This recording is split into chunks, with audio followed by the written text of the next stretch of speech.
আসসালামু আলাইকুম সুপ্রিয় দর্শকবৃন্দ এবং সুপ্রিয় শিক্ষার্থী, তোমরা যে যেখান থেকে আজকের ক্লাসটি দেখছো না কেন, সবাইকে Sohag online English tutorial Facebook page এবং ইউটিউব চ্যানেলের পক্ষ থেকে স্বাগত জানাচ্ছি এবং সবার জন্য শুভকামনা রইল। তোমরা জানো বিভিন্ন সময় কিন্তু আমি তোমাদের মান উন্নয়নের জন্য কিন্তু সিম্পল কমপ্লেক্স কম্পাউন্ড সেন্টেন্সের উপর অসংখ্য ক্লাস কিন্তু দেওয়ার চেষ্টা করেছি এবং অনেকগুলো ক্লাস দিয়েছি এবং দর্শক যারা রয়েছে তাদের কিন্তু রিকোয়েস্টের প্রেক্ষাপটে আজকে কিন্তু আমি স্পোকেন ইংলিশের উপর একটি ক্লাস নিয়ে হাজির হয়েছি।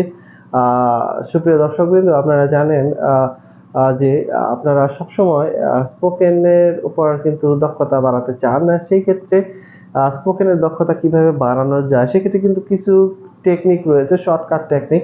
সেই ধরনের শর্টকাট টেকনিকের অত্যন্ত গুরুত্বপূর্ণ সিগনিফিকেন্ট একটি নিয়ম নিয়ে কিন্তু আজকে আলোচনা করব, কিভাবে আমরা আমাদের স্পোকেনকে গিয়ার আপ করতে পারি, অনেক বেশি এগিয়ে নিয়ে যেতে পারি। সেই জন্য আজকের আলোচনাটা আমরা বিভিন্ন সময় ইংরেজিতে বাংলায় বলে থাকি যে আমার এই কাজটি করা উচিত ছিল, আমার সেখানে যাওয়া উচিত ছিল, আমার এটা খাওয়া উচিত ছিল, আমার সাইকেল চালানো উচিত ছিল।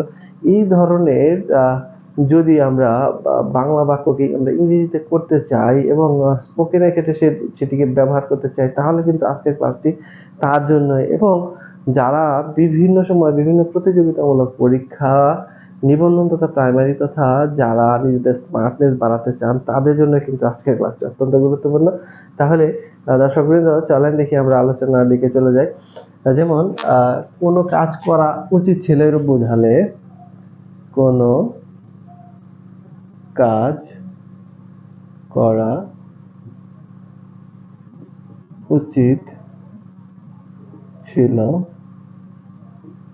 বোঝাতে,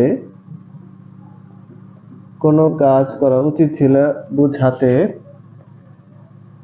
স্ট্রাকচারটা কিন্তু আমরা খেয়াল করব। এই স্ট্রাকচারটা আমরা দিয়েই কোনো কাজ করা উচিত ছিল এরূপ বোঝাতে আমরা নিচের স্ট্রাকচারটা ফলো করব।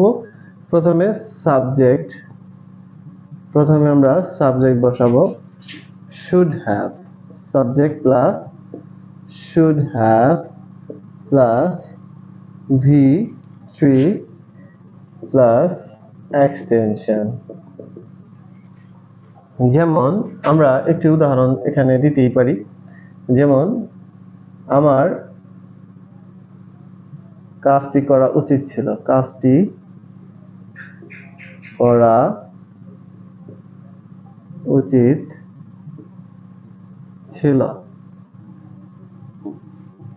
তাহলে আমরা কি লিখবো? স্ট্রাকচার ক্ষেত্রে দেখেন এখানে কিন্তু সাবজেক্ট রয়েছে, সাবজেক্ট হচ্ছে আই, তারপর আমরা স্ট্রাকচার অনুযায়ী কি লিখবো? Should have, I should have,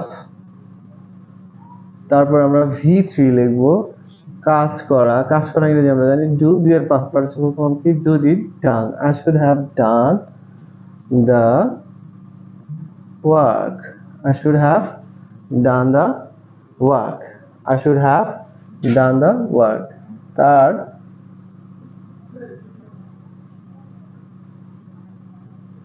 Dhaka যাওয়া উচিত ছিল, তার ঢাকা যাওয়া উচিত ছিল, তার ঢাকা যাওয়া উচিত ছিল। He should have